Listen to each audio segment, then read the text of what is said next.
Hello friends, welcome in Dhyanam PCS classes.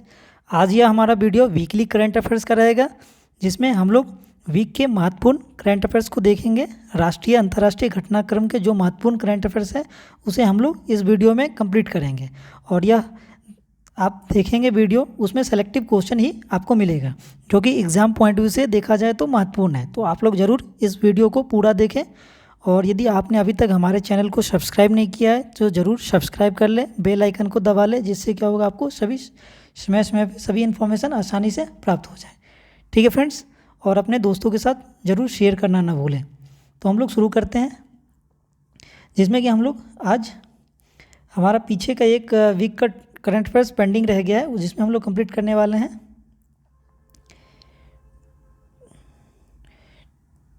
24 April to 30 अप्रैल के बीच के जो करंट अफेयर्स हमारे रह गए हैं उसे हम लोग आज कंप्लीट करेंगे। ठीक है फ्रेंड्स, और ये हमारा आप डेली टारगेट टॉपिक भी कंप्लीट देख रहे होंगे, तो आपको पता होगा जो हम लोग उसके अंतर्गत अभी कोई मैगजीन एड ऑन नहीं किया है, जबकि वीकली करंट अफेयर्स कंप्लीट करते जा रहे हैं, क्योंकि आपको एग्ज़ाम में लास्ट टाइम में आपको रिवीजन करने में ज़्यादा समय नहीं लगेगा। ठीक है फ्रेंड्स, तो हम लोग शुरू करते हैं सेल्फ नोट्स के द्वारा, जो कि आपको आसानी से सब कुछ कम समय में पूरे वीक का जो करंट अफेयर्स है आपको आसानी से मिल जाए। और आप इसे ज़रूर फॉलो करें आगे के वीकली करंट अफेयर्स के लिए। तो आप लोग कम से कम बेल आइकन को ज़रूर दबा लें, जिससे क्या होगा, आपको महत्वपूर्ण जो भी इन्फॉर्मेशन रहेगा वो आसानी से प्राप्त हो जाए। ठीक है फ्रेंड्स, तो शुरू करते हैं आज के करंट अफेयर्स को। तो आप देख सकते हैं, पहला है विश्व पुस्तक और कॉपीराइट दिवस प्रत्येक वर्ष कब मनाया जाता है। तो यह जो कि यह मनाया जाता है वर्ल्ड बुक कॉपीराइट, और जो कि प्रत्येक वर्ष 23 अप्रैल को मनाया जाता है। और यह क्या है, यूनेस्को द्वारा आयोजित यह किया जाता है। तो आपको 2 पॉइंट्स यहाँ से निकल के आ रहे हैं, जो यह 23 अप्रैल को मनाया जाता है, यह साथ में यूनेस्को द्वारा आयोजित किया जाता है। और आप फ्रेंड्स, वन लाइनर क्वेश्चन आपको लंबे समय तक रिटेन नहीं रहेंगे, तो आप लोग कृपया कुछ उसके जो बैकग्राउंड है उसे आप लोग ज़रूर पढ़ें। इससे क्या होगा, आपको लंबे समय तक आप किसी भी करंट अफेयर्स को याद रख सकते हैं। ठीक है फ्रेंड्स, तो आप लोग ज़रूर यहाँ से पढ़ सकते हैं, क्योंकि आपको यहाँ पे सब कुछ आसानी से प्राप्त हो जाएगा। तो यह यूनेस्को द्वारा आयोजित किया जाता है। इस दिन को मनाने के पीछे का क्या है मुख्य उद्देश्य, जिसमें कि किताब पढ़ने, लिखने, ट्रांसलेट, पब्लिशिंग और कॉपीराइट के महत्व को दर्शाने के लिए यह हर साल मनाया जाता है। और यह 2023 का जो थीम है वो है कि indigenous language which need to be preserved. और फ्रेंड्स, यह थीम बेसिस क्वेश्चन आपको एग्जाम में पूछे जाते हैं, तो आप लोग थीम एक बार रीडिंग जरूर करें। और साथ में आगे बढ़ने से पहले मैं बता दूं, और यह क्या है, वीकली करंट अफेयर्स का वीडियो हमारा है, तो थोड़ा वीडियो लंबा बनेगा, तो आप लोग कृपया धैर्यपूर्वक पूरा वीडियो देखें। आपको ज़रूर ही आगे के सभी एग्जाम में यह महत्वपूर्ण साबित होगा। ठीक है फ्रेंड्स, तो दूसरा क्वेश्चन हम लोग देख लेते हैं। इसरो द्वारा टेलीलोस 2 एंड एलियो मेलेलाइट 4 उपग्रह को लॉन्च किया गया। यह उपग्रह किस देश का है? तो यह इंपॉर्टेंट है देखा जाए तो यह 22 अप्रैल को इसरो द्वारा सिंगापुर का जो पृथ्वी अवलोकन है उपग्रह टेलियस 2 एंड लू मेलियोट जो कि उपग्रह है, उसे सतीश धवन अंतरिक्ष है, यह कहाँ से, जो कि सतीश धवन अंतरिक्ष जो कि केंद्र हमारा हरिकोटा से लॉन्च किया गया है, जिसमें कि यह लॉन्च व्हीकल PSLV का प्रयोग किया गया है। तो आपको यहाँ से बहुत सारे क्वेश्चन आपको बन सकते हैं। तो आप लोग जो भी आपके करंट अफेयर्स क्वेश्चन आ रहे हैं उसे 2 से 3 बार जरूर पढ़ें। आप देख सकते हैं एक क्वेश्चन से 3-3 क्वेश्चन आसानी से मिल सकता है। तो PSLV का इसमें प्रयोग किया गया है। और यह टेलियस 1 जो कि है सिंगापुर का पहला वाणिज्यिक पृथ्वी अवलोकन उपग्रह है, जिसे 2015 में इसरो द्वारा लॉन्च किया गया है। तो यह भी आपको महत्वपूर्ण है, जो कि क्या है, सिंगापुर का पहला आपका पृथ्वी अवलोकन उपग्रह है। और इसरो के बारे में यदि हम लोग जानते हैं तो आपको पता होगा, यह इसरो की स्थापना जो कि 15 अगस्त 1969 को हुआ था, और इसका मुख्यालय बेंगलुरु में है, और इसके अध्यक्ष में वर्तमान कौन है, तो S सोमनाथ है। तो यह महत्वपूर्ण जानकारी आप जरूर याद रखें। आगे देख लेते हैं, गंगा पुष्प करलू त्यौहार का आयोजन कहाँ किया जा रहा है। तो यह जो कि भारत के मुख्य रूप से यह देखा जाए तो आंध्र प्रदेश और तेलंगाना राज्य में हर साल में यह क्या है, 12 साल में यह मनाए जाने वाला एक त्यौहार है। ठीक है, जिसे पुष्प करालू कहते हैं। इस साल जो कि 22 अप्रैल को यह 3 मई तक जो कि मनाया जा चुका है तो यह गंगा नदी के किनारे कहाँ मनाया जा रहा है, तो यह वाराणसी में मनाया जा रहा है। तो आपको यह जगह का नाम याद रखना है जो कि वाराणसी में मनाया जा रहा है। यह बेसिकली आंध्र प्रदेश और तेलंगाना राज्यों में हर साल 12 साल पे मनाया जाने वाला एक त्यौहार है। और यह मान्यता इसका है जो एक भक्त जो कि हिंदू देवता शिव द्वारा पवित्र नदियों को शुद्ध करने की शक्ति प्राप्त की थी, तो इसी के आधार पर देखा जाए तो ये 12 नदियों को प्रवेश करने का इन्होंने फैसला किया था। तो एक मान्यता है, बट आप क्वेश्चन के पॉइंट व्यू से देखा जाए तो यह इस साल वाराणसी में किया गया और इसका डेट याद रख सकते हैं 22 अप्रैल से 3 मई तक। ठीक है, आगे देख लेते हैं। थर्ड खेलो इंडिया यूनिवर्सिटी गेम्स 2022 का आयोजन कहाँ किया जाएगा। ठीक है, तो ये इंपॉर्टेंट है देखा जाए तो थर्ड खेलो इंडिया जो कि यूनिवर्सिटी गेम्स है उसका आयोजन वाराणसी में 25 मई से 3 जून तक किया जाएगा। तो अभी जो कि आपका यह इंपॉर्टेंट क्वेश्चन बन सकता है, तो ये उत्तर प्रदेश में आयोजित किए जाएंगे, कहाँ पे, वाराणसी में। तो आपको यह नाम याद रखना है, कौन सा, थर्ड खेलो इंडिया यूनिवर्सिटी गेम्स। और यह देखा जाए तो इसका उद्देश्य क्या है, तो उद्देश्य हमें जानना जरूरी रहता है किसी भी क्वेश्चन को पढ़ने से पहले। तो यह जो कि उद्देश्य है, यह खेलों को बढ़ावा देने के लिए यह हर साल मनाने वाला ये त्यौहार है।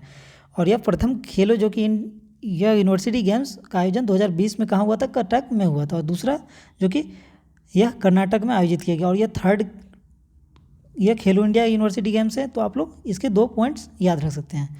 आगे देख लेते हैं, सलोखा योजना किस से संबंधित है। तो ये सलोखा योजना जो कि भूमि विवाद को कम करने के उद्देश्य से महाराष्ट्र सरकार द्वारा एक सलोखा योजना जो कि प्रारंभ की गई है। तो पहले तो आप याद रख सकते हैं यह भूमि विवाद से संबंधित है और यह कहाँ का योजना है, तो यह महाराष्ट्र का योजना है। तो आपको यहाँ से 2 पॉइंट्स निकल के आ रहे हैं, तो आप लोग जरूर नोट कर लें। और साथ में जो कि अभी हाल ही में कुछ महाराष्ट्र की तरफ से जो योजना किया गया है उसे हम लोग पढ़ लेते हैं, जिसमें कि नानाजी देशमुख कृषि संजीवनी है, फिर घरकुल जो कि योजना है, स्वाधार योजना है, फिर मांझी कन्या भाग्यश्री योजना और महात्मा ज्योतिबा फुले जो कि आरोग्य योजना है। यह सभी योजना महाराष्ट्र से संबंधित है। आपको यह कोई भी योजना आपको दे सकता है और आप पूछ सकता है यह कहाँ की योजना संबंधित है, किस राज्य से, तो आप ज़रूर बता सकते हैं। ठीक है फ्रेंड्स, आपको ज़रूर इसका रिवीजन करना पड़ेगा 2 से 3 टाइम्स। आगे देख लेते हैं हम लोग, राष्ट्रीय पंचायती राज दिवस कब मनाया जाता है। और यह इंपॉर्टेंट है देखा जाए तो 13वां राष्ट्रीय पंचायत दिवस जो कि 2023 में मनाया जा रहा है। और यह मध्य प्रदेश सरकार द्वारा 24 अप्रैल को यह मध्य प्रदेश के रीवा में राष्ट्रीय पंचायती राज दिवस जो कि आज़ादी अमृत महोत्सव के एक अंग के रूप में मनाया गया है। तो आपको यहाँ से याद रखने वाला पॉइंट है यह 13वां जो कि इस साल मनाया गया है। तो पहले आपको ये याद रखना है यह 24 अप्रैल को मनाया गया। ये कहाँ पे मनाया गया, तो यह मध्य प्रदेश के रीवा में मनाया गया। तो आपको 3 पॉइंट्स यहाँ से याद रखने के हैं और यह आज़ादी अमृत महोत्सव का एक अंग है। ठीक है, और यह आपको थीम यदि याद रखना है तो थीम क्या कह सकते हैं, तो आज़ादी का अमृत महोत्सव समावेशी विकास, यह 2023 का जो कि थीम है। तो आप इसे जरूर याद रखें और यह हर साल 24 अप्रैल को मनाया जाता है। आगे देख लेते हैं, राष्ट्रीय तकनीकी अनुसंधान संगठन जो कि NTRO का नया अध्यक्ष किसे बनाया गया है। तो यह जो कि अरुण सिन्हा को भारत सरकार द्वारा राष्ट्रीय तकनीकी अनुसंधान संगठन जो कि NTRO का नया अध्यक्ष नियुक्त किया गया है। तो आप नाम याद रखें जरूर, तो अरुण सिन्हा को। ठीक है, यह भारत की एक तकनीकी खुफिया एजेंसी है जो कि प्रधानमंत्री कार्यालय और राष्ट्रीय सुरक्षा सलाहकार के अधीन यह काम करता है। ठीक है फ्रेंड्स, और इसकी स्थापना जो कि 2004 में हुई थी और इसका मुख्यालय कहाँ है, तो नई दिल्ली में है। तो आप इस पॉइंट को नोट करके रखें जो कि यह NTRO। ठीक है, आगे देख लेते हैं हम लोग, जयदीप मुखर्जी की आत्मकथा क्रॉस कोर्ट कहानी में विमोचन किया गया जो कि जयदीप मुखर्जी किस खेल से संबंधित है। तो यह जो कि जयदीप जो कि हैं प्रसिद्ध टेनिस खिलाड़ी हैं जो 21 अप्रैल को क्रॉस कोर्ट नामक अपनी आत्मकथा का विमोचन किया है। और यह जयदीप मुखर्जी के जीवन के संघर्षों को प्रदर्शित करता है। यह पुस्तक कौन सा पुस्तक का नाम है, तो यह पुस्तक का नाम है क्रॉस कोर्ट। तो आप नाम याद रख सकते हैं क्रॉस कोर्ट जो कि संबंधित है जयदीप मुखर्जी की आत्मकथा से और इसमें इन्होंने अपने संघर्षों के बारे में बताया है। आगे देख लेते हैं, देश का पहला डिजिटल साइंस पार्क कहाँ खोला जाएगा। तो यह जो कि इम्पोर्टेंट है, तो प्रधानमंत्री नरेंद्र मोदी द्वारा सोमवार से, यह जो कि आप इसके डेट को आप एक बार सर्च कर सकते हैं। बाकी मैं आपको यह बता रहा हूँ, ये केरल की जो कि 2 दिवसीय यात्रा अभी हुई है हाल ही में, उसके दौरान इन्होंने यह डिजिटल साइंस पार्क के जो कि शिलान्यास किया गया है। यह 1500 करोड़ रुपए का यह परियोजना है जो कि केरल की राजधानी तिरुवनंतपुरम में देश का पहला डिजिटल साइंस पार्क खोला जाएगा। तो आप इस पॉइंट को मैं एक बार रिवाइज कर देता हूँ, यह जो कि प्रधानमंत्री नरेंद्र मोदी द्वारा देश का पहला साइंस पार्क खोला गया और यह जो कि केरल की राजधानी तिरुवनंतपुरम में खोला गया। और इसकी यदि पूछा जाएगा कितने का परियोजना है, तो 1500 करोड़ रुपये का परियोजना है। ठीक है, और यह पहला है इसलिए आपको याद रखना जरूरी है। फिर क्या है आगे देख लेते हैं। लंदन मैराथन 2023 का खिताब किसके द्वारा जीता गया है? तो जो कि केन्या के केल्विन किप्टन, नाम याद रखें, केन्या के केल्विन किप्टन ने लंदन मैराथन का जो कि खिताब जीत लिया है। और यह विश्व एथलेटिक्स द्वारा जो कि स्वीकृत, यह पूरी तरह से आधिकारिक तौर पे यह जो कि आपका किलोमीटर आपको दिया है 42.195 किलोमीटर लंबी है। ठीक है, आप नाम याद रखें, लंदन मैराथन खिताब। आगे देख लेते हैं। हाल ही में प्रकाश सिंह बादल का निधन हो गया, वह किस राज्य के मुख्यमंत्री रहे हैं? तो यह जो कि पंजाब के 5 बार के मुख्यमंत्री रहे, तो यह इंपॉर्टेंट है। तो यह प्रकाश सिंह बादल का 25 अप्रैल को अभी हाल ही में निधन हो गया, जिनकी उम्र 95 वर्ष में इनका निधन हो गया। और यह प्रकाश सिंह बादल जो कि शिरोमणि अकाली दल के नेता है। तो आपको एग्जाम में पूछने की संभावना है जो यह किस दल के नेता थे या इनके कितनी बार मुख्यमंत्री रहे थे। तो आपको 2 क्वेश्चन यहाँ से बनने की संभावना है। आगे देख लेते हैं। और साथ में आपको राज्य से संबंधित भी पूछ सकता है, जो कहाँ किस राज्य के भी मुख्यमंत्री रहे थे। तो आपको 3 यहाँ से पॉइंट्स निकल के आ रहे हैं। आगे देख लेते हैं हम लोग। वर्ल्ड इंटेलेक्चुअल प्रॉपर्टी डे जो कि कब मनाया जाता है? तो यह नवाचार और रचनात्मक को बढ़ावा देने के लिए, बौद्धिक संपदा अधिकारों के महत्व और जागरूकता बढ़ाने के लिए विश्व बौद्धिक संपदा दिवस जो कि 2000 से प्रत्येक वर्ष यह 26 अप्रैल को मनाया जाता है। तो वर्ल्ड इंटेलेक्चुअल प्रॉपर्टी डे जो कि यह 26 अप्रैल को हर साल मनाया जाता है, जो कि बौद्धिक संपदा के महत्व पर प्रकाश डालता है और कॉपीराइट जो कि पेटेंट होता है उसके ट्रेडमार्क के बारे में जागरूकता बढ़ाने के लिए यह मनाया जाता है। ठीक है फ्रेंड्स, और साथ में इसके थीम को आपको याद रखना जरूरी है, जिसमें आज इसका थीम है महिला और इंटेलेक्चुअल प्रॉपर्टी जो कि त्वरित, नवाचार और रचनात्मक है। तो आपको शॉर्ट में देखा जाए तो महिला और आईपी त्वरित, नवाचार और रचनात्मक है। तो इस पॉइंट को याद रखें।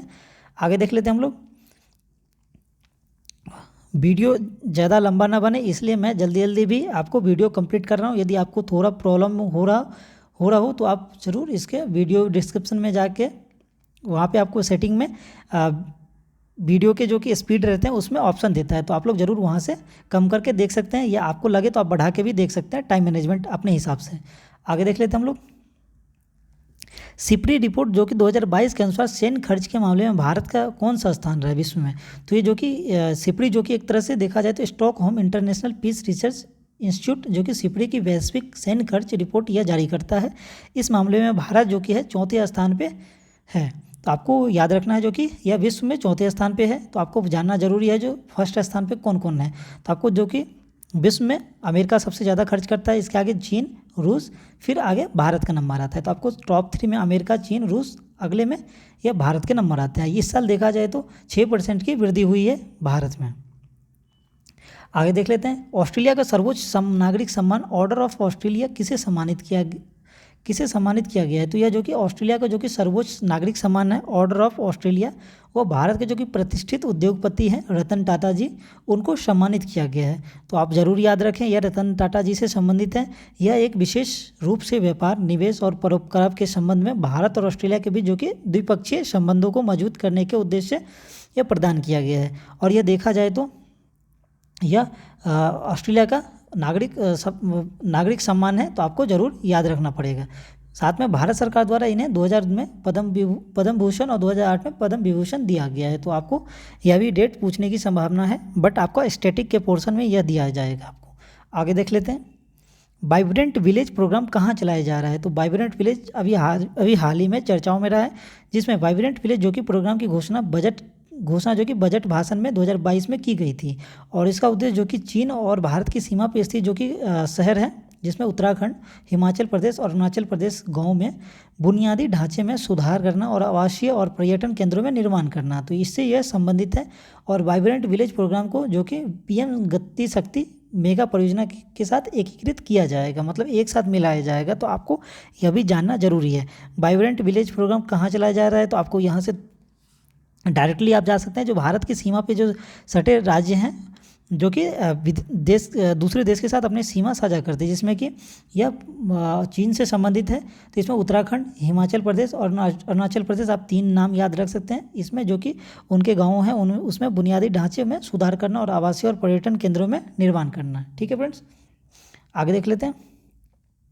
एशियन इंफ्रास्ट्रक्चर इन्वेस्टमेंट बैंक का पहला विदेशी कार्यालय कहाँ खोला जाएगा? तो पहला विदेशी कार्यालय जो कि एशियन इंफ्रास्ट्रक्चर और इन्वेस्टमेंट बैंक जो कि है पहला विदेशी कार्यालय आबू धाबी में खोला जाएगा। तो आप यहाँ से नाम याद रख सकते हैं, आबू धाबी।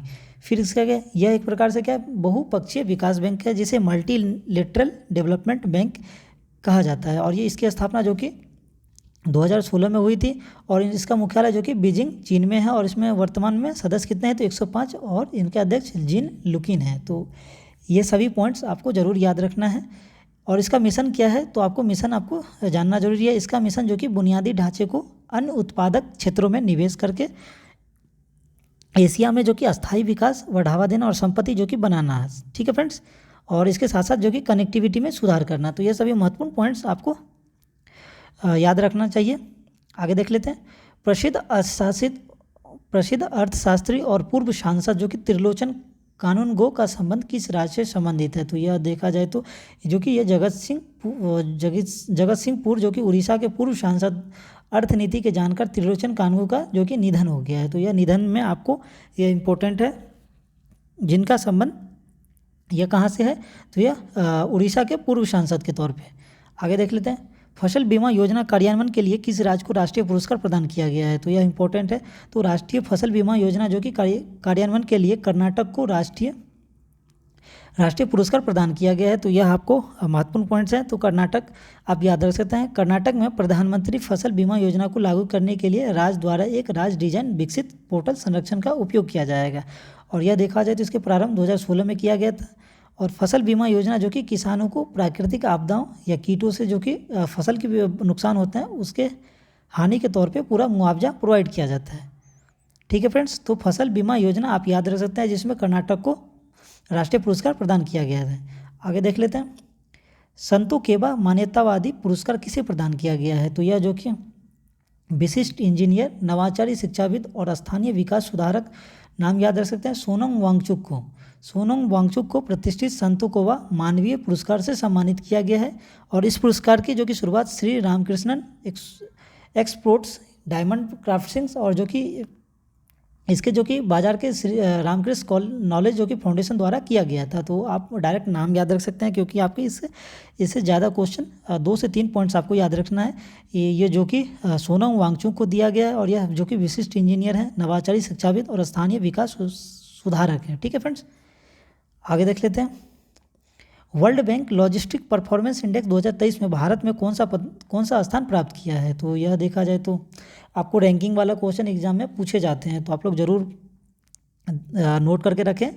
भारत में जो कि world bank logistic performance index 2023 में अपनी रैंकिंग में 6 स्थानों का सुधार किया गया है। और ये जो कि 2018 की जो अपेक्षा में 38वां स्थान प्राप्त किया है। और यह जो कि टोटल देश इसमें यदि पूछा जाता है जो किसके आधार पर यह लिया गया, तो टोटल इसमें 139 देशों को शामिल किया गया है इस परफॉर्मेंस इंडेक्स में, जिसमें 38वां स्थान इंडिया का रहा है, ठीक है फ्रेंड्स। आगे देख लेते हैं। देश की पहली वाटर मेट्रो की शुरुआत किस राज्य में की गई है, और यह इंपॉर्टेंट है, देखा जाए तो पहला जहाँ भी आए आपको इंपॉर्टेंट है। तो ये जो कि केरल के कोच्चि में देश की पहली वाटर मेट्रो की शुरुआत होने जा रहा है। और ये जो कि पीएम मोदी द्वारा 25 अप्रैल को इस परियोजना को हरी झंडी दिखाया गया है। और इसके तहत जो कि वाटर मेट्रो प्रोजेक्ट के तहत कोच्चि और उसके जो कि आसपास के 10 द्वीप हैं उसको जोड़ा जाएगा। और इसमें जो कि पानी के ऊपर चलने वाली जो कि मेट्रो के लिए बैटरी चलने वाली जो कि हाइब्रिड बोट्स का इसमें इस्तेमाल किया जाएगा। तो यह महत्वपूर्ण आपको जानकारी याद रखना है। यह कहाँ पे शुरुआत किया गया है, तो ये केरल के कोच्चि में किया गया है। इसे प्रधानमंत्री नरेंद्र मोदी द्वारा हरी झंडी दिखाया गया है। साथ में आपको यह जो कि भारत में जो कि सबसे पहले मेट्रो का शुरुआत कलकत्ता में हुआ था, और यह 1969 में हुआ था। तो आपको याद रख सकते हैं। आगे देख लेते हैं। भारत के लिए कच्चे तेल का सबसे बड़ा आपूर्तिकर्ता कौन सा देश बना है, तो जो कि अभी 2023 के ईयर के हिसाब से देखा जाए तो रूस भारत के लिए जो कि कच्चे तेल का सबसे बड़ा आपूर्तिकर्ता देश बना है। तो रूस आप याद रख सकते हैं, जिससे कि हम लोग सबसे ज़्यादा कच्चे तेल का खरीदते हैं, ठीक है फ्रेंड्स।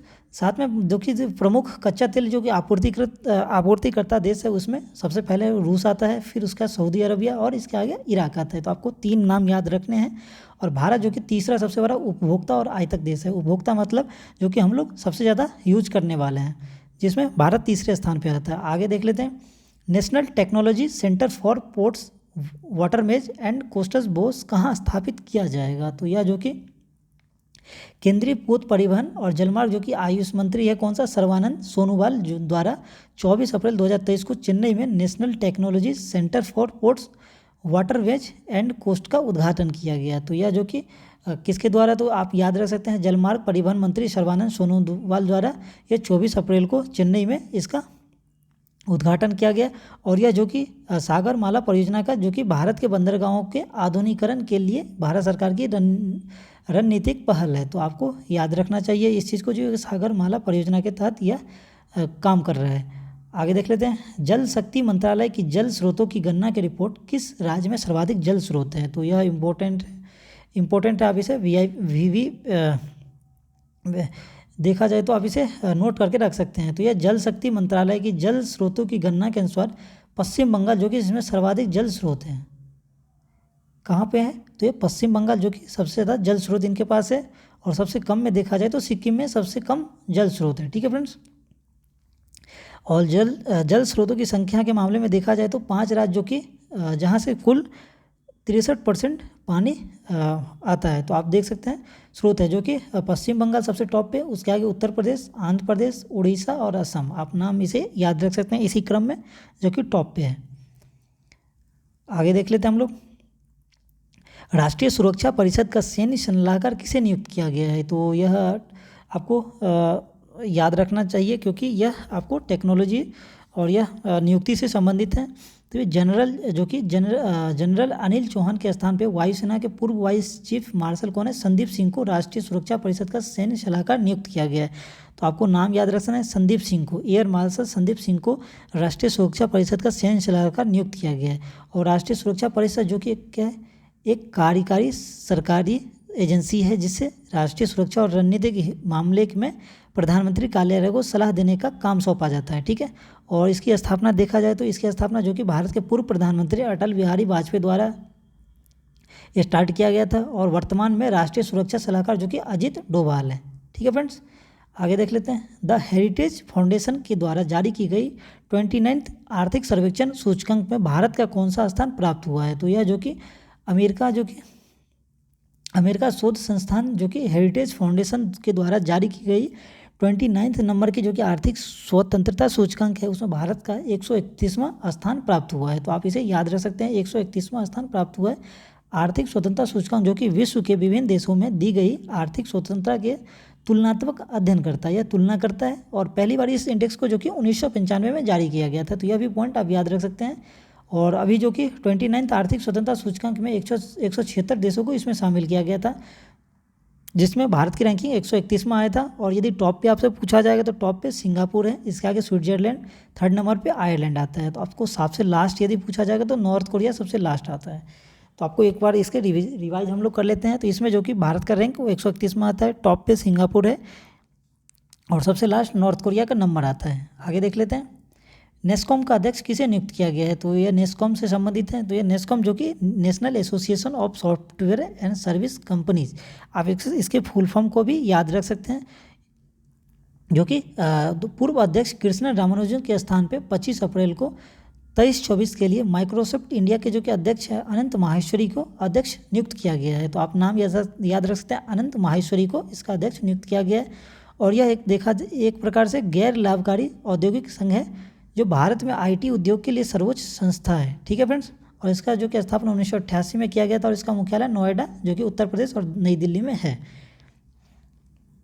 और यह महत्वपूर्ण आप देख सकते हैं, यह क्वेश्चन है जो कि है संबंधित स्वागत पहल का संबंध किस राज्य से है। स्वागत पहल जो कि गुजरात राज्य से संबंधित है और इसका भी जो कि 20 साल कंप्लीट हुए हैं। इसी उपलक्ष्य में इसका जो कि स्वागत सप्ताह मनाया जा रहा है। ठीक है फ्रेंड्स, और इसका उद्देश्य जो कि टेक्नोलॉजी का उपयोग कर नागरिकों को दिन प्रतिदिन की शिकायतों को जो कि त्वरित कर कुशल और समयबद्ध तरीके से हल करना है। ठीक है फ्रेंड्स, और स्वागत का फुल फॉर्म याद रख सकते हैं क्योंकि आपको एग्जाम में क्वेश्चन पूछने का संभावना बन सकता है। तो स्वागत का फुल फॉर्म होता है state wide attention of grievances by application of technology. ठीक है फ्रेंड, और इसकी शुरुआत कब हुआ था, 2003 में किया गया था। अभी हाल ही में जो कि 20 साल पूरे हुए हैं और इसी के उपलक्ष्य में यह सप्ताह मनाया जा रहा है। आगे देख लेते हैं, दुनिया की पहली लिक्विड नैनो डीएपी का विकास किसके द्वारा किया गया है। तो यह जो कि अभी केंद्रीय गृह मंत्री अमित शाह ने बुधवार को दुनिया की पहली लिक्विड नैनो डीएपी की लॉन्च किया है और इसको जो कि बनाने वाली कंपनी है लिक्विड नैनो डीएपी, उसका विकास जो कि इफ़को के द्वारा किया गया है। तो आप नाम याद रख सकते हैं, इफ़को के द्वारा यह काम किया गया है और इसका जो कि अनावरण गृह मंत्री अमित शाह के द्वारा किया गया है। आगे देख लेते हैं, कलेक्टिव स्पिरिट कॉन्क्रीट एक्शन मन की बात ऑडिट्स इन्फ्लुएंसेस ऑफ इंडिया नामक पुस्तक किसके द्वारा लिखा गया है। तो यह पुस्तक से संबंधित है जो कि आपको एग्जाम में पूछे जाते हैं। भारत के उपराष्ट्रपति जो कि जगदीप धनखड़ ने सूचना और प्रसारण मंत्रालय द्वारा नई दिल्ली में जो कि आयोजित अभी सम्मेलन हुआ था, उसमें मन की बात जो कि कार्यक्रम के अंतर्गत श्री शशि शेखर, आप याद रख सकते हैं, श्री शशि शेखर द्वारा जो कि लिखित पुस्तक है कलेक्टिव स्पिरिट का विमोचन किया गया है। तो आपसे 2 क्वेश्चन यहाँ से बन सकते हैं। इसका लेखक कौन है, तो श्री शशि शेखर इसके लेखक हैं। इसका विमोचन किसके द्वारा किया गया है, तो यह जो कि उपराष्ट्रपति जगदीप धनखड़ द्वारा किया गया। और यह पुस्तक जो कि मन की बात कार्यक्रम के राष्ट्र पे प्रभाव का वर्णन करता है। तो यह आपको याद रखने की पॉइंट्स है। यहाँ से आगे देख लेते हैं, किस राज्य में मानव दुराई मिट्टी के बर्तनों को जीआई टैग मिला है। तो अभी जीआई टैग से बहुत सारे संबंधित क्वेश्चन आपके इससे पहले भी मैंने कंप्लीट किया है और अभी बहुत सारे जीआई टैग आपके दिए गए हैं, तो आप इसे एक नोट्स बना के याद रख सकते हैं। तो तमिलनाडु के जो कि शिवगंगई जिले हैं, वहाँ के मानव दराई जो कि मिट्टी के बर्तन बनाने के लिए इन्हें जीआई टैग दिया गया है। और अभी हाल ही में जो कि जीआई टैग प्रदान किया गया है, उसमें आदम चीनी जो कि चीनी चावल है वो उत्तर प्रदेश संबंधित है। मिर्चा चावल या मार्चा चावल जो इसे कहते हैं वह बिहार से संबंधित है। और इसी के आगे जो कि नगरी जो कि दुबरा चावल है वो छत्तीसगढ़ से संबंधित है। तो यह आप याद रख सकते हैं। साथ में जो कि अभी सरवती गेहूँ, एक प्रकार से गेहूं के प्रकार है सरवती गेहूं, रीवा के जो कि सुंदरजा आम है, इसे मध्य प्रदेश द्वारा जीआई टैग में शामिल किया गया है। तो यह सभी महत्वपूर्ण जीआई टैग से संबंधित है। आगे देख लेते हैं हम लोग, आईआईटी मद्रास किस देश में अपना पहला अंतर्राष्ट्रीय परिसर स्थापित करेगा। तो आईआईटी मद्रास जो कि भारतीय प्रौद्योगिकी संस्थान आईआईटी मद्रास जांजीबार जो कि तंजानिया में अपना पहला अंतर्राष्ट्रीय परिसर स्थापित करेगा। और यह देखा जाए तो अफ्रीका में यह स्थापित पहला आईआईटी होगा। ठीक है फ्रेंड्स, और अब यह जो कि किस कारण से यह स्थापित किया जाता है तो इसके बारे में भी हम लोग जान लेते हैं। तो यह जो कि भारत और अफ्रीका में संबंध को मजबूत करने के लिए यह स्थापित किया गया, साथ में जो कि तकनीकी शिक्षा को बढ़ावा देने और नवाचार और अनुसंधान जो कि प्रोत्साहित करने के संबंध में यह किया गया है। ठीक है फ्रेंड्स, आगे देख लेते हैं, प्रधानमंत्री द्वारा किस राज्य या केंद्रशासित प्रदेश में नमो पथ देवका जो कि सीक्रेट सी फ्रंट को राष्ट्र को समर्पित किया गया है। तो यह जो कि प्रधानमंत्री नरेंद्र मोदी द्वारा 25 अप्रैल को दमन के जो कि नमो पथ है देव का सी फ्रंट राष्ट्र को समर्पित किया गया है। तो यह नाम याद रख सकते हैं, दमन एवं द्वीप से संबंधित है देव का सी फ्रंट राष्ट्र को। और इसमें जो कि 5.4 किलोमीटर लंबा देव का सी फ्रंट जो कि तटीय एक तरह से देखा जाए तो रिसोर्ट के तौर पर है, जिससे स्थानीय अर्थव्यवस्था को बढ़ावा देने की उम्मीद से यह किया गया है। ठीक है फ्रेंड्स, और यह रिसोर्ट है एक प्रकार से, आप नाम याद रख सकते हैं जो कि दमन में ये संबंधित है। आगे देख लेते हैं, फुटबॉल का प्रतिष्ठित हीरो सुपर कप जो कि 2023 किसने जीता है। तो यह जो कि उड़ीसा ने बेंगलुरु को हरा के जो कि 3rd सुपर हीरो कप अपने नाम किया है। तो ये इसमें किसने जीता है, तो उड़ीसा ने बेंगलुरु को हरा के, तो उड़ीसा आप याद रख सकते हैं, जिसमें बेंगलुरु रनर अप रहा था। और यह जो कि सुपर कप आयोजन केरल में किया गया था। तो आप नाम याद, यहाँ से 2 पॉइंट्स आपको याद रखना है, यह कहाँ आयोजन किया गया था, तो यह केरल में किया गया था और इसमें उड़ीसा विजयी रहा था हीरो सुपर कप। आगे देख लेते हैं, 2023 में कितने व्यक्तियों को गोल्डन मैन पर्यावरण पुरस्कार या ग्रीन ऑस्कर प्रदान किया गया है। तो यह इंपॉर्टेंट है देखा जाए तो यह पुरस्कार जो कि गोल्डमैन एनवायरमेंटल फाउंडेशन द्वारा के लिए यह हर साल यह जो कि अवार्ड दिया गया है। और इसका मुख्यालय जो कि सैन फ्रांसिस्को कैलिफोर्निया में है। और यह जो कि इस साल 2023 में 6 विजेताओं को गोल्डमैन पर्यावरण पुरस्कार दिया गया है। आप नाम याद रख सकते हैं, 6 नाम यहाँ पे दिए गए हैं, चाहे तो आप इसके चार्ट बना के आप रख सकते हैं, बट आपको ऑप्शन में यह कंफ्यूज कर सकता है। तो आप लोग कृपया 2 से 3 नाम तो जरूर याद रखें, जिसमें एलेसेंडा कोपट मुड्रुक जो कि ब्राज़ील के हैं, चिलकवा मुंजा जो कि जाम्बिया, डेलिमा स्लिवारी जो कि इंडोनेशिया यूएसए से जो कि डाइने विल्सन, और तेजो मस्टन जो कि फिनलैंड, और जॉफर किल्स्का जो कि तुर्की से संबंधित है। तो आप जरूर इस नाम को 2 से 3 बार आप यदि प्रैक्टिस करेंगे तो आप लोग याद रख सकते हैं इसके नाम। और यदि आपको डायरेक्टली क्वेश्चन यह बन सकता है जो इसमें कितने विजेताओं को दिया गया, तो 6 विजेताओं को दिया गया है, तो आपको डायरेक्टली यहाँ से याद रख सकते हैं। आगे देख लेते हैं, जो कि 68वां फिल्म फेयर अवार्ड 2023 में बेस्ट एक्ट्रेस का अवार्ड किसे दिया गया है, तो यह इंपॉर्टेंट है, जो कि अभी हाल ही में दिया गया है। तो 68 फिल्म फेयर अवार्ड जो कि बेस्ट एक्ट्रेस का अवार्ड गंगूबाई के लिए आलिया भट्ट को दिया गया है। तो आपको यहाँ से याद रखने वाली चीज़ है गंगूबाई, जो कि आलिया भट्ट को दिया गया है। इसी के अंतर्गत सर्वश्रेष्ठ अभिनेता जो कि राजकुमार राव को दिया गया, वो बधाई मूवी के लिए दिया गया है। साथ में जो कि लाइफ टाइम अचीवमेंट पुरस्कार है, लाइफ टाइम अचीवमेंट पुरस्कार जो कि प्रेम चोपड़ा को दिया गया है। और इसमें सर्वश्रेष्ठ निदेशक जो कि संजय लीला भंसाली को गंगूबाई के लिए दिया गया है। और इसी के आधार पर सर्वश्रेष्ठ फिल्म जो कि गंगूबाई शामिल है। तो एग्जाम पॉइंट व्यू से और भी क्वेश्चन बन सकते हैं, बट जो कि आपके वीवीआई क्वेश्चन जहाँ से बनते हैं वह मैंने यहाँ पे आपको शॉर्ट लिस्ट करके बताया है। ठीक है फ्रेंड्स, तो आप लोग यहाँ से इतने नाम याद रख सकते हैं। आगे देख लेते हैं, महिला सम्मान बचत पत्र योजना किस मंत्रालय द्वारा चालू की गई है, तो यह जो कि महिलाओं को जो कि निवेश हेतु प्रोत्साहित करने के लिए केंद्रीय वित्त मंत्रालय द्वारा महिला सम्मान बचत पत्र जो कि योजना प्रारंभ किया गया है।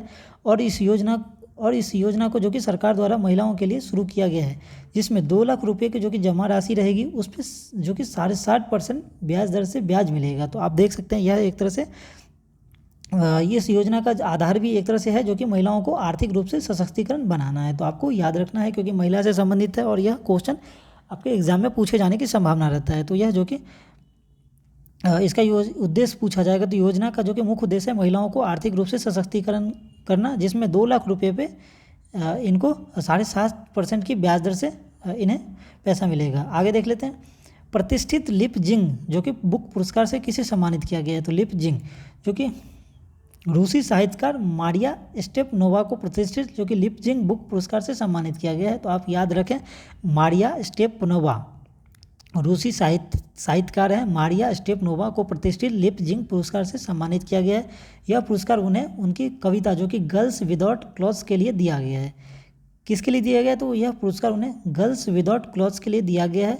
यह पुस्तक महिलाओं पर हुई हिंसा और उत्पीड़न का महिलाओं पर जो प्रभाव पड़ता है उसके आधार पर यह लिखा है। और यह देखा जाए तो जर्मनी का सबसे प्रतिष्ठित साहित्य पुरस्कार है। तो ये आप याद रखें, जो कि जर्मनी का सबसे प्रतिष्ठित साहित्य पुरस्कार है, कौन सा, लिपजिंग बुक पुरस्कार। ठीक है फ्रेंड्स, और यह मारिया स्टेपनोवा को दिया गया है। आगे देख लेते हैं, वर्ल्ड डेवलपमेंट रिपोर्ट जो कि है 2023 किसके द्वारा जारी किया गया है, तो वर्ल्ड डेवलपमेंट रिपोर्ट तो जो कि हाल ही में विश्व बैंक ने विश्व विकास रिपोर्ट जो कि 2023 प्रवासी शरणार्थी और समाज प्रकाशित किया गया है। इस कड़ी में यह विश्व बैंक जो कि 1978 से यह प्रकाशित रिपोर्ट करता आ रहा है। इसमें अधिकांश कम आय वाले देश जो कि तेज़ी से जनसंख्या वृद्धि देखने को मिल रहा है। तो आपको यहाँ से यदि पॉइंट्स रिपोर्ट के हिसाब से देखा जाए तो इसमें अधिकांश जो कि कम आय वाले देश हैं वहाँ तेज़ी से जनसंख्या वृद्धि देखी जा रही है। और इस रिपोर्ट के अनुसार भारत में रहने वाले जो कि लोगों की आय है वो 40% की वृद्धि तुलना में काम के लिए दूसरे देश में प्रवास करने वाले भारतीयों की आय में 120% की वृद्धि हो सकती है। ठीक है फ्रेंड्स, तो आप यहाँ से यह पॉइंट याद रख सकते हैं। बाकी आपको यह जो कि रिपोर्ट है वह 2023 में यह जो कि आप याद रख सकते हैं, यह विश्व बैंक द्वारा, वर्ल्ड बैंक द्वारा यह जारी किया जाता है। ठीक है, आगे देख लेते हैं, भारतीय तटरक्षक बल ने सागर कवच का आयोजन कहाँ किया है, सागर कवच, तो यह तटीय जो कि तटरक्षक बल और भारत के विभिन्न विभागों और एजेंसियों द्वारा पश्चिम बंगाल, आप याद रखें, पश्चिम बंगाल के समुद्री तट पे जो कि सागर कवच का अभ्यास किया गया है। और यह अभ्यास जो कि 25-26 अप्रैल को आयोजित किया गया था।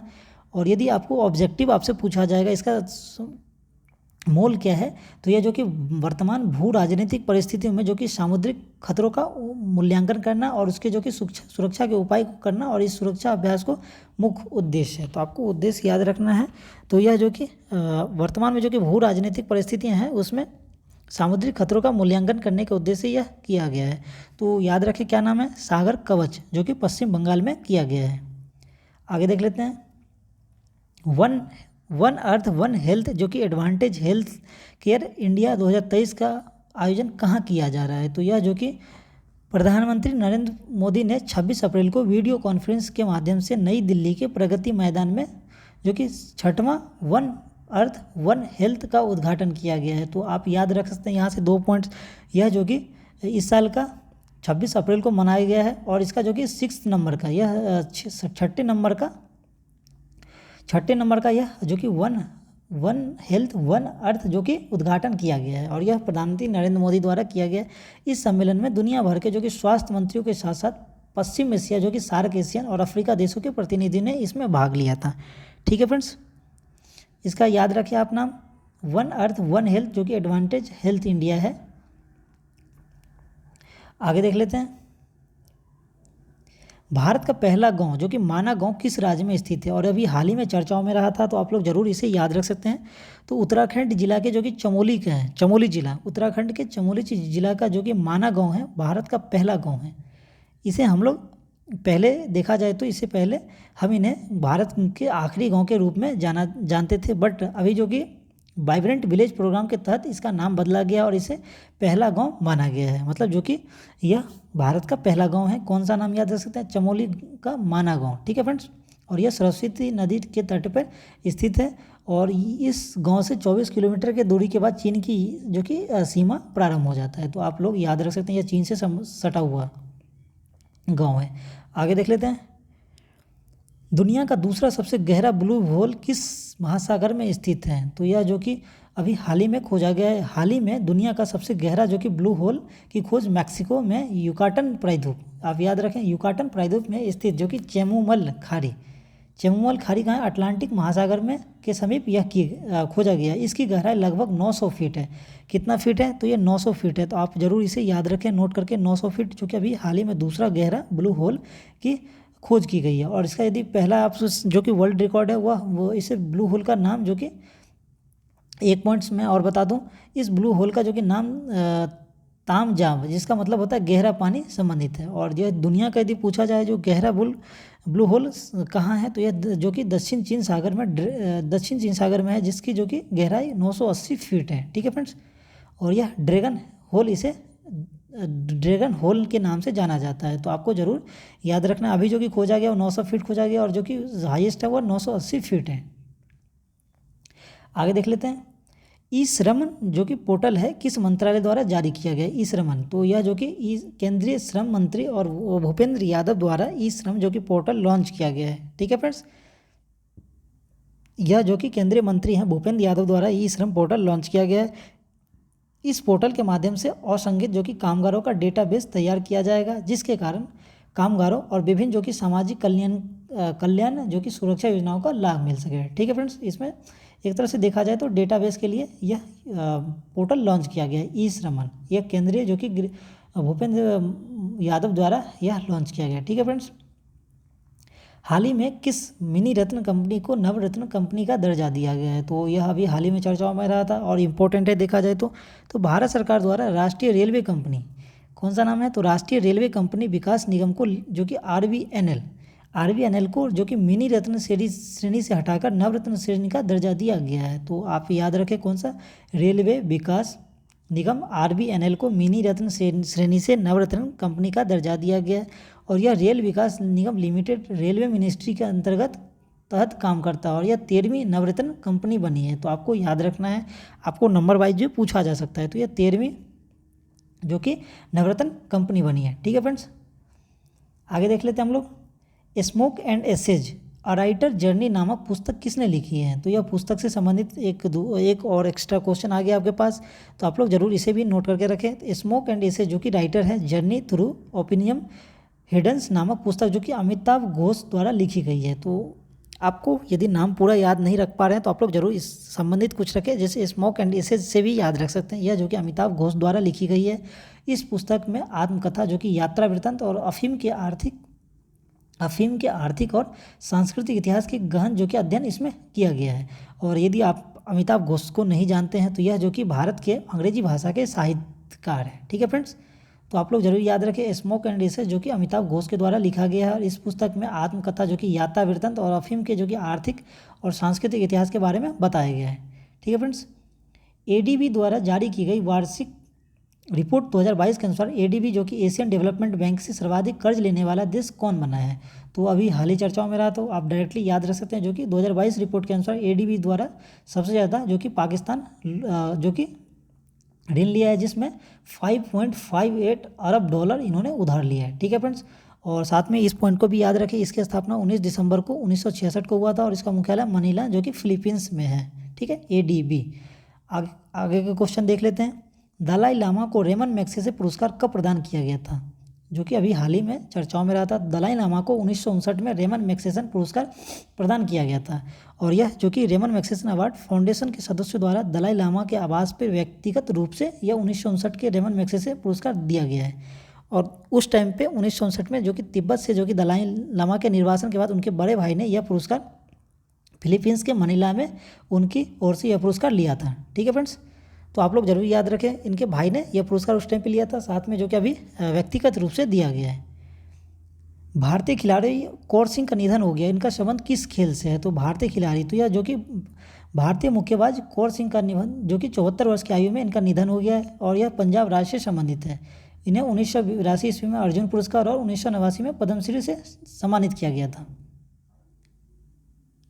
आगे देख लेते हैं, किस देश के रिजर्व बैंक द्वारा गोल्ड पैक्ड डिजिटल मुद्रा लॉन्च की जाएगी, तो यह जो कि प्रिजर्व जो कि बैंक ऑफ जिम्बाब्वे द्वारा गोल्ड पैक्ड डिजिटल मुद्रा लॉन्च किया जाएगा, जिसमें जिम्बाब्वे है वह केंद्रीय बैंक के द्वारा अमेरिकी डॉलर के मुकाबले स्थानीय मुद्रा की निरंतर गिरावट के बाद सरकार द्वारा स्थानीय मुद्रा को स्थिर करने के लिए कदम उठाया गया है।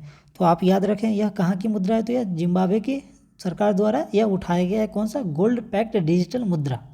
तो यह जिम्बाब्वे से संबंधित है, और यह जो कि अमेरिकी डॉलर के मुकाबले स्थानीय मुद्रा की जो कि निरंतर गिरावट के कारण यह कदम उठाए गए। ठीक है फ्रेंड्स, आगे देख लेते हैं जो कि हमारा टॉप 15 जो कि हमारा वन लाइनर फैक्ट वाले क्वेश्चन है, उसे भी हम लोग देख लेते हैं। तो ये जो कि कहाँ जीरो शैडो डे का अनुभव किया गया है, यह जो कि कहाँ जीरो शैडो डे का अनुभव किया गया है, तो यह बेंगलुरु में इसका अनुभव किया गया है। आगे देख लेते हैं, मलेरिया उन्मूलन पे एशिया प्रशांत नेताओं का सम्मेलन कहाँ किया गया है, तो यह जो कि नई दिल्ली में इसका सम्मेलन किया गया है। मलेरिया उन्मूलन पे एशिया प्रशांत नेताओं का सम्मेलन नई दिल्ली में किया गया है। आगे IIT के वैज्ञानिकों ने टाइम बम लिक्विड जो कि मार्बल विकसित किया गया है, तो यह जो कि IIT गुवाहाटी के द्वारा यह काम किया गया है। तो आप याद रखें, टाइम बम लिक्विड मार्बल विकसित किसी न्यूयॉर्क सिटी के जातिगत न्याय सलाहकार मंडल के सदस्य बनाया गया है, तो यह जो कि उदय तंबर को बनाया गया है, न्यूयॉर्क सिटी के जातिगत न्याय सलाहकार। शाहजहां जो कि स्टेडियम है, किस भारतीय खिलाड़ी के नाम पे एक स्टैंड का नाम रखा गया है, तो यह इंपॉर्टेंट है, जो कि सचिन तेंदुलकर के नाम पे यह एक स्टैंड का नाम रखा गया है शाहजहां स्टेडियम में। किस स्पेस एजेंसी के वैज्ञानिकों ने चंद्रमा धूल में ऑक्सीजन निकाला है, तो यह जो कि किस स्पेस एजेंसी ने, तो यह नासा के द्वारा यह जो कि चंद्रमा धूल में ऑक्सीजन निकाला है। ठीक है फ्रेंड्स, आगे देख लेते हैं, भारत की महिला राफेल जो कि पायलट है शिवांगी सिंह को किस देश के वारगेम जो कि वायुसेना की टीम की हिस्सा बनी है, तो यह जो कि फ्रांस की वारगेम का हिस्सा बनी है। तो आप इसे याद रख सकते हैं, शिवांगी सिंह। किसे वोडाफोन ने अस्थायी CEO नियुक्त किया गया है, तो यह जो कि वोडाफोन के जो कि अस्थायी CEO मार्गेरिटा डेला वेले को यह जो कि CEO नियुक्त किया गया है। आगे देख लेते हैं, डॉक्टर N गोपाल कृष्णन का निधन हुआ, वह क्या थे, तो यह जो कि एक वैज्ञानिक थे, डॉक्टर N गोपाल कृष्णन। ठीक है फ्रेंड्स, आगे देख लेते हैं, किसने दुनिया का पहला रोबोटिक चेक इन असिस्टेंट पेश किया गया है, तो यह जो कि एमिरेट्स के द्वारा यह पेश किया है, जो कि दुनिया का पहला रोबोटिक चेक इन असिस्टेंट्स है। ठीक है, एयर इंडिया का मुख्य तकनीकी अधिकारी किसे नियुक्त किया गया है, तो यह जो कि शिशिरा कांता दास को एयर इंडिया का मुख्य तकनीकी अधिकारी नियुक्त किया गया है। ठीक है, किस देश ने चैट GPT का प्रतिद्वंदी जो कि गीगा चैट AI चैटबॉट का लॉन्च किया गया है, तो यह इंपॉर्टेंट है देखा जाए तो। किस देश ने चैट GPT का प्रतिद्वंदी जो कि गीगा चैट AI जो कि बोट लॉन्च किया गया है, तो यह रूस के द्वारा यह किया गया है काम। ठीक है, तो आप लोग जरूर इस नाम को याद रखें। एक बार मैं इस क्वेश्चन को दोबारा पढ़ लेता हूँ, तो किस देश ने चैट GPT का प्रतिद्वंदी जो कि गीगा चैट बोट AI जो कि लॉन्च किया गया है, तो यह रूस के द्वारा लॉन्च किया गया है। आगे देख लेते हैं, किस मेट्रो ने ग्रीन वर्ल्ड अवार्ड 2023 जीता है, तो यह जो कि चेन्नई मेट्रो को ग्रीन वर्ल्ड अवार्ड दिया गया है। तो आप नाम याद रखें, चेन्नई मेट्रो को ग्रीन वर्ल्ड अवार्ड 2023 दिया गया है। आगे कहाँ खोंगजोम दिवस जो कि मनाया गया है, खोंगजोम, तो यह जो कि अभी चर्चाओं में रहा था, तो आप लोग जरूर याद रखें, मणिपुर से यह संबंधित है, तो यह मणिपुर में खोंगजोम दिवस मनाया गया है। बार्सिलोना ओपन खिताब किसने जीता है, तो बार्सिलोना जो कि खिताब कार्लोस अल्काराज ने जीता है, तो आप इसे याद रखें, बार्सिलोना ओपन, आप नाम याद रखें और यहाँ से यह याद रख सकते कार्लोस अल्काराज। बार्सिलोना ओपन खिताब किसने जीता है? तो ये कार्लेस अल्काराज ने जीता है। ठीक है फ्रेंड्स, आप लोग जो कि वन लाइनर फैक्ट वाले हैं उसको एक एक बार जरूर नाम पढ़े, क्योंकि यह जो कि आपके डायरेक्टली फैक्ट वाले क्वेश्चन है, इसमें कोई बैकग्राउंड इसमें आपका नहीं शामिल है, तो इसलिए मैंने इसको अलग से आपको एक नोट्स के माध्यम से बता दिया है। ठीक है फ्रेंड्स, साथ में यह सभी जो कि आपके वीक के करंट अफेयर्स थे वह कंप्लीट हो गए। ठीक है फ्रेंड्स, आई होप यह करंट अफेयर्स आपके एग्जाम के लिए ज़रूर ही महत्वपूर्ण साबित हो, क्योंकि यह जो कि करंट अफेयर्स आपके लिए यह जो शामिल किया गया है वह सभी इंपॉर्टेंट और सेलेक्टिव लिया गया है। ठीक है फ्रेंड्स, आप देख सकते हैं कोई भी क्वेश्चन ऐसा नहीं है जो कि आपके एग्जाम के पॉइंट व्यू से महत्वपूर्ण ना हो। ठीक है फ्रेंड्स, तो आप लोग ज़रूर इस करंट अफेयर्स वीडियो को आप एक बार तो सीरियसली अच्छे से देखें। साथ में आप लोग जब किसी काम में बिजी हैं या कोई काम कर रहे हैं, हम स्टूडेंट जो खाना बनाते वक्त या किसी काम के वक्त आप लोग इसे प्ले करके एक ऑडियो फॉर्मेट में सुन सकते हैं। ठीक है फ्रेंड्स, क्योंकि क्या है ना, एक सुनने से क्या है ना, आपको एक बैकग्राउंड क्लियर रहता है और आप लोग याद रख सकते हैं। अगला जो कि हमारा वीकली करंट अफेयर्स है वह भी आपके लिए 1 से 2 दिन में वह भी प्रोवाइड हो जाएगा। ठीक है फ्रेंड्स, साथ में उसके आगे हमारा कंटिन्यू रहेगा, जो कि अभी आपका जो कि अगला करंट अफेयर्स वह 1 मई से 7 मई तक यह आपके करंट अफेयर्स आपके 2 से 3 दिन के अंदर जरूर यह भी प्रोवाइड हो जाएगा। ठीक है फ्रेंड्स, इसके आगे के सभी करंट अफेयर्स आपको टाइमली प्रोवाइड हो जाएगा। तो यह क्षमा चाहता हूँ जो कि आपके करंट अफेयर्स इस बीच में लेट हो गए। ठीक है फ्रेंड्स, साथ में हमारा डेली टारगेट टॉपिक चल रहा है, तो आप लोग ज़रूर उसे भी देखना ना भूलें, उसे ज्वाइन करें और आप डेली टारगेट अपना बना के टू डू लिस्ट के माध्यम से आप अपनी पढ़ाई को बढ़ा सकते हैं। ठीक है फ्रेंड्स, साथ में यह जो कि आप इसके पीडीएफ के लिए आप हमारे और किसी भी पीडीएफ के लिए, ऐसा नहीं इसी के पीडीएफ, आप किसी भी पीडीएफ के लिए आप हमारे टेलीग्राम चैनल से जुड़ सकते हैं। ठीक है फ्रेंड्स, जो कि आपके इस वीडियो के डिस्क्रिप्शन में इसका लिंक दिया गया है, या साथ में आप यहाँ पे ध्यानम पीसीएस क्लासेज आप सर्च कर सकते हैं, आपको आसानी से यह चैनल दिख जाएगा। ठीक है फ्रेंड्स, बाकी आप इसके लिंक में जाके डायरेक्टली ऐड ऑन हो सकते हैं, जहाँ पे आपको सभी पीडीएफ आसानी से मिल जाएंगे। ठीक है फ्रेंड्स, ओके फ्रेंड्स, तब तक आप रिवीजन करते रहें और अपनी पढ़ाई को जारी रखें, क्योंकि अभी बहुत सारे एग्ज़ाम आपके होने वाले हैं, तो यह करंट अफेयर्स आपके एग्ज़ाम के लिए बहुत ही महत्वपूर्ण है, तो आप लोग ज़रूर इसे रिवीजन करते चले। मिलते हैं अगले वीडियो में, तब तक आप पढ़ाई करते रहें। और एक ज़रूरी बात है, आप अपने हेल्थ का ज़रूर ख्याल रखें, क्योंकि हेल्थ जो है सब कुछ है, हम स्टूडेंट के लिए हेल्थ सबसे महत्वपूर्ण है, क्योंकि आजकल जो एग्ज़ाम है तो इसमें आपको पेशेंस बना के रखना बहुत ज़रूरी है। ओके फ्रेंड्स, मिलते हैं अगले वीडियो में, तब तक धन्यवाद।